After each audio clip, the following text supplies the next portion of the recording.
সন্মুখতে ওয়াকফ বিল ফালি পেলালে আসাদুদ্দিন ওৱেইছিয়ে এআইএমৰ প্ৰধান তথা সাংসদ আসাদুদ্দিন ওৱেইছিয়ে এনেধৰণে এইখন ওয়াকফ বিল ফালি পেলাইছে অমিত শাহৰ সন্মুখতে। আসাদুদ্দিন ওৱেইছিৰ ফালৰ পৰা প্ৰশ্ন কৰা হৈছে যে মুছলমানৰ প্ৰতি ইমান হিংসা কিয়, মুছলমানক কিয় ইমান বেয়া পায় মোদী চৰকাৰে, মুছলমানক লৈ ইমান কিয় হিংসা আপোনালোকে কৰে। এনেধৰণে ক্ষোভিত হৈ সদনত মহাত্মা গান্ধীৰ উদাহৰণ দি ওয়াকফ বিলখন ফালি পেলালে আসাদুদ্দিন ওৱেইছিয়ে।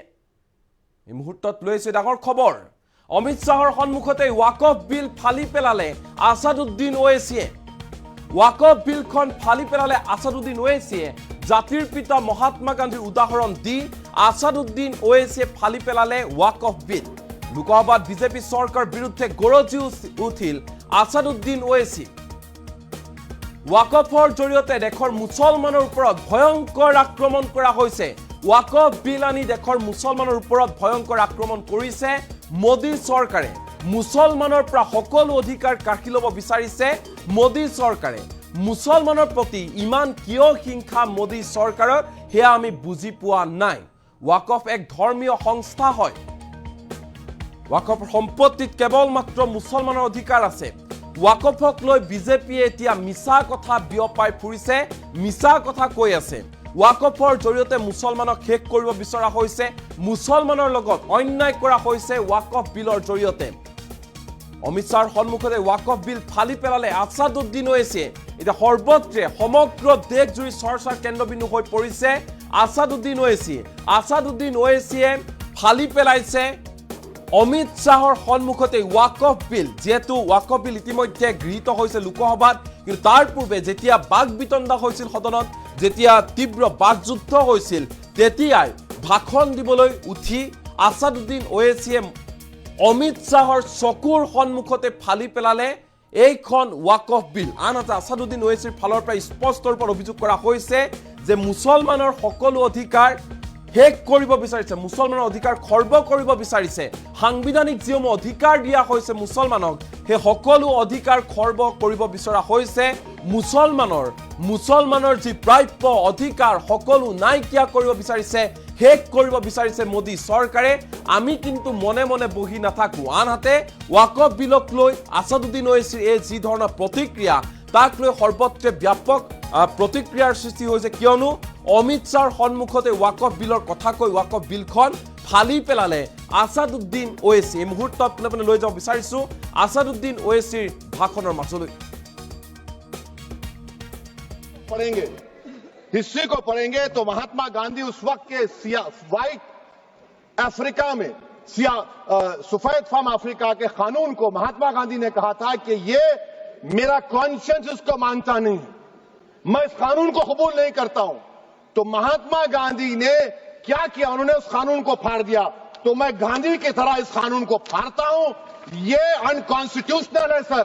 इस देश में झगड़े पैदा करने का काम बीजेपी करना चाहती है मस्जिद और मंदिर के नाम पर, इसीलिए मैं इसका कंडेम करता हूं। और मैं आपसे गुजारिश करता हूं कि मैंने अपने 10 अमेंडमेंट दी है, आप इसको कबूल करिए सर, मुझे बोलने का मौका दीजिए और उस पर डिवीजन का मैं डिमांड भी करूंगा। Thank you sir.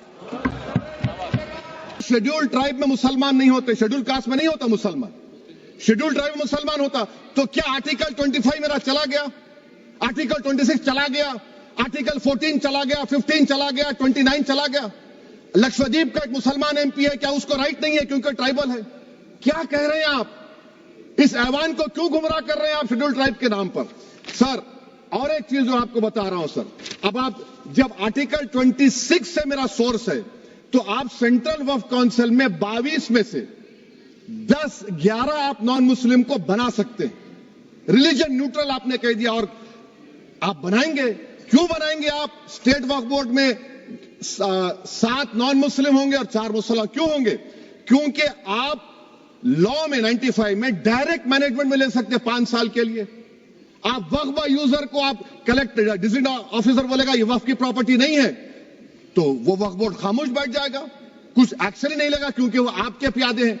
अच्छा, जब आप नॉमिनेट करेंगे सर मैं मोदी गवर्नमेंट के खिलाफ नो कॉन्फिडेंस ला सकता हूं, मगर वक्फ बोर्ड का चेयरमैन जो नॉमिनेट होगा उसके खिलाफ नो कॉन्फिडेंस नहीं ला सकते, हम बिल्कुल नहीं ला सकते। क्या मजाक है बताइए आप? ये डेमोक्रेसी है? नॉमिनेट भी स्टेट गवर्नमेंट करेगी, वो अगर डिक्टेटर बन जाएगा जैसा आज भारत में हो रहा है तो वो भी नहीं हटेगा। कम से कम यहां पर तो इलेक्शन है, वहां पर तो आप 5 साल झेलते रहो उसको। अच्छा सर, अब ये जो क्लॉज 11 और क्लॉज 9 आप 16AA से देखिए, where the qualification of the members of the board has been limited only to 3 categories contained in 14(1)(c). Intention is very clear that a majority is to be packed with non-Muslims. So who will defend my interests, sir? If I cannot depend on the state work board, central work council, which are going to comprise non-Muslims, this in itself is a clear violation of Article 26, 14 and 15, sir. अच्छा sir, CO पहले 95 act में था कि word मुस्लिम, आपने गायब कर दिया उसको। अरे आखिर क्यों इतनी नफरत है आपके लफ्ज मुसलमान से? अच्छा फिर क्या कह रहे हैं आप कि ये भी आर्टिकल 26 का वायलेशन है। सब जितने हिंदू धर्म के प्रॉपर्टीज हैं, सिख धर्म के हैं, बौद्ध के हैं और आपके जैन के, वहां पर उन्हीं के मजहब का ऑफिसर होगा। और कहां पर नहीं होगा? वक्फ बोर्ड में। Waqf board is a pure religious institution, इसको समझने की जरूरत है। तो आप ये कर दे रहे हैं सर। अच्छा सर, आप देखिए, अब आप आ जाइए ये ट्राइब्यूनल पर। मुझे समझ में नहीं आया सर कि हमारे होम मिनिस्टर वजीर दाखिला ने क्या कह दिया कि 2013 का जो कानून है वो नहीं बनता तो हम नहीं लेके आते। मैं बड़े अदब के साथ उनसे पूछना चाह रहा हूं कि क्या उस वक्त राजनाथ सिंह साहब, अडवाणी साहब, हमारी लेट सुषमा स्वराज, ये बड़े बड़े नेता यहां बैठे थे? आपने यूनानिमस उस कानून को पास करवा दिया। कीर्ति आजाद थे उस वक्त, अब यहां बैठे हैं वो टीएमसी में। तो क्या आप गलत थे या वो गलत थे? हमको बता दीजिए, आप बता दीजिए। क्योंकि अगर अडवाणी आपके लिए बहुत बड़ा नेता है, मेरे लिए नहीं हो सकते, आपके लिए आपने पद्मश्री दिया उनको। मोहतरमा सुषमा स्वराज की जबरदस्त तकारीर का मैं कायल हूं, वो बैठकर उस 2013 को यूनानिमस पास कर दिए। मुझे कंफ्यूजन है कि क्या अमित शाह, नरेंद्र मोदी बड़े हैं या अडवाणी बड़े हैं? आपके लिए आप तय कर लीजिए। अच्छा सर, आपके tribunal sir, railway Clements tribunal, NGT tribunal, income tax, वैसे 14-15 ट्राइब्यूनल है। हिंदू एंडोमेंट का ट्राइब्यूनल, सबका अपील नहीं होती, रिव्यू होता है। गृह मंत्री सरकार कह रही है कि नहीं, रोक दिए, रोक लगा। कैसे रोक लगाते हैं? रिव्यू और अपील में तो फर्क होता है ना सर। आप ही कह रहे हैं कि पूरे कोर्ट्स में बैकलॉग है और आप अपील कर रहे हैं। अच्छा सर, रिटायर्ड डिस्ट्रिक्ट जज 95 में सिटिंग डिस्ट्रिक्ट जज था, जो एडमिनिस्ट्रेटिव कंट्रोल था सीजीआई साहब, उसको निकाल दिए। अच्छा सर, अब आप अभी हमारे मंत्री साहब ने कहा trust, sir Shri Sai Baba trust 2004, वो ये कहता है जो ऑफिसर उसमें काम करता है उसको साई बाबा का डिवोटी होने चाहिए और उसको डिक्लेरेशन लिख के देना पड़ेगा। यहां पर हो रहा तो यहां पर क्यों नहीं हो रहा? अच्छा सर, आप फिर देख लीजिए, ये आपका हो गया सर। हाँ, अब अमित शाह साहब ने सेक्शन 2A के बारे में कहा और उन्होंने इस बात का इकरार कर लिया कि दाऊदी बोहरा के लिए यह बनाया गया है। मगर मैं आपके जरिए से गवर्नमेंट से पूछना चाह रहा हूं, आपने तो उस प्रोवाइजो में दाऊदी बोहरा का नाम ही नहीं लिखा। आपने उनको भी थैंक यू कर दिया, उनका नाम क्यों नहीं लिखा आपने? और सर, और गवर्नमेंट क्या कर रही है? आप मुस्लिम समाज में जो बेकार किस्म के लोग हैं उनको एक रास्ता बना रहे हैं, एग्जिट दिखा रहे हैं कि तुम्हें वक्त से बचना है तो तुम्हें ट्रस्ट बना लो। ये क्या कर रहे हैं सर आप? कम से कम उन दाऊदी बोहरा को आप दे देते। अच्छा sir, clause 3V section 36 clause 18 देख लीजिए। Oral appointment has sought to be discontinued even though it is recognized practice in Islam. Muslim personal law is recognized oral waqf and 1937 Shariat Application Act. Sir, आप clause 3(9) पर आ जाइए। 5 साल के लिए मुसलमान। मैं किरण रिजिजू से पूछना चाहता हूं, सर दाढ़ी रखे तो मुसलमान प्रैक्टिसिंग है या क्लीन शेव आपकी तरह है? तो बताइए हमको, प्रैक्टिसिंग क्या होगा? अच्छा, किसी को पकड़ के मॉब लिंच कर दिया और बोले कि JSR का नारा लगाया, और वो JSR का नारा लगाया तो क्या मुसलमान रहेगा? नहीं रहेगा। या फिर देश के प्रधानमंत्री ने कहा था कपड़े देखकर पहचानो, तो क्या कपड़े देखकर आप कह देंगे? अच्छा, अगर कोई क्रिश्चियन हिंदू धर्म कबूल करता है तो क्या वो मंदिर को दे सकता प्रॉपर्टी? फिर भारत के संविधान में आर्टिकल 300 क्यों है सर? राइट टू इक्वालिटी क्यों है? फ्रीडम ऑफ रिलीजन क्यों है? 5 साल कहां से लाएंगे? अच्छा सर, और एक चीज मैं आपको बोल के खत्म कर दूंगा सर।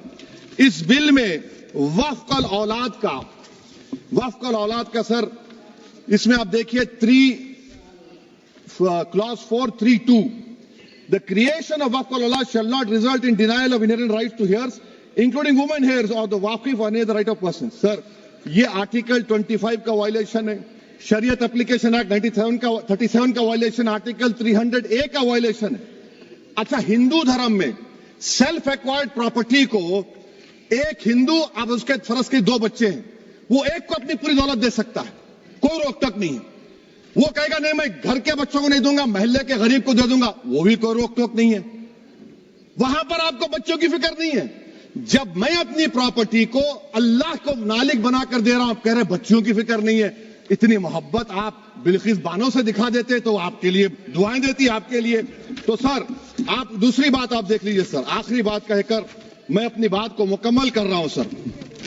नहीं मैं मुकम्मल कर रहा हूं। स्पीकर साहब बहुत टाइम दे दिए। सर आप देखिए, इसमें अमित शाह साहब बोले कि इतनी प्रॉपर्टीज का कब्जा हुआ, चोरी हुई, ये हुआ। सर, क्लास 2652A सेक्शन, अगर कोई प्रॉपर्टी बेचता है, 2 साल की सजा थी, आपने क्या कर दिया, उसको 6 महीने कर दिया। नॉन अवेलेबल था, आपने अवेलेबल कर दिया। सेक्शन 40 की बात करते हैं। सेक्शन 40 में सर हमको जो ज्वाइंट वर्किंग कमेटी का जो नोट्स दिए, उसमें मिनिस्ट्री ऑफ माइनॉरिटी अफेयर्स ने कहा कि 30 साल में 515 केसेस सेक्शन 40 के और सिर्फ 8 लोग कोर्ट को गए। वक्फ यूजर का कानून तेलंगाना आंध्रा में है, सेक्शन 40 का कानून तमिलनाडु 63 है, आंध्र प्रदेश में 43 है। और सर आप डायरेक्शन दे रहे हैं। अच्छा, क्लॉज 4218B देखिए सर, आप रूल बना रहे हैं, कोऑपरेटिव फेडरलिज्म के खिलाफ है, इतना रूल बना रहे हैं। और आखिर में सर मैं आपको बताना चाह रहा हूं स्पीकर साहब, ये बिल का मकसद सिर्फ मुसलमानों को जलील और रुस्वा करना है, मुसलमानों को दूसरे दर्जे का शहरी बनाने का इनका मकसद है। सर अगर आप हिस्ट्री को पढ़ेंगे तो महात्मा गांधी उस वक्त के व्हाइट अफ्रीका में सफेद फम अफ्रीका के कानून को महात्मा गांधी ने कहा था कि ये मेरा कॉन्शियंस इसको मानता नहीं है, मैं इस कानून को कबूल नहीं करता हूं। तो महात्मा गांधी ने क्या किया, उन्होंने उस कानून को फाड़ दिया। तो मैं गांधी की तरह इस कानून को फाड़ता हूं। ये अनकॉन्स्टिट्यूशनल है सर। इस देश में झगड़े पैदा करने का काम बीजेपी करना चाहती है मस्जिद और मंदिर के नाम पर, इसीलिए मैं इसका कंडेम करता हूं। और मैं आपसे गुजारिश करता हूं कि मैंने अपने 10 अमेंडमेंट दी हैं, आप इसको कबूल करिए सर, मुझे बोलने का मौका दीजिए और उस पर डिवीजन का मैं डिमांड भी करूंगा। Thank you sir. सर अगर आप हिस्ट्री को पढ़ेंगे तो महात्मा गांधी उस वक्त के व्हाइट अफ्रीका में सफेद फम अफ्रीका के कानून को महात्मा गांधी ने कहा था कि ये मेरा कॉन्शियंस इसको मानता नहीं है, मैं इस कानून को कबूल नहीं करता हूं। तो महात्मा गांधी ने क्या किया, उन्होंने उस कानून को फाड़ दिया। तो मैं गांधी की तरह इस कानून को फाड़ता हूं। ये अनकॉन्स्टिट्यूशनल है सर। इस देश में झगड़े पैदा करने का काम बीजेपी करना चाहती है मस्जिद और मंदिर के नाम पर, इसीलिए मैं इसका कंडेम करता हूं। और मैं आपसे गुजारिश करता हूं कि मैंने अपने 10 अमेंडमेंट दी हैं, आप इसको कबूल करिए सर, मुझे बोलने का मौका दीजिए और उस पर डिवीजन का मैं डिमांड भी करूंगा। Thank you sir. Schedule tribe में मुसलमान नहीं होते, शेड्यूल कास्ट में नहीं होता मुसलमान। शेड्यूल ट्राइब में मुसलमान होता तो क्या आर्टिकल 25 मेरा चला गया, आर्टिकल 26 चला गया, आर्टिकल 14 चला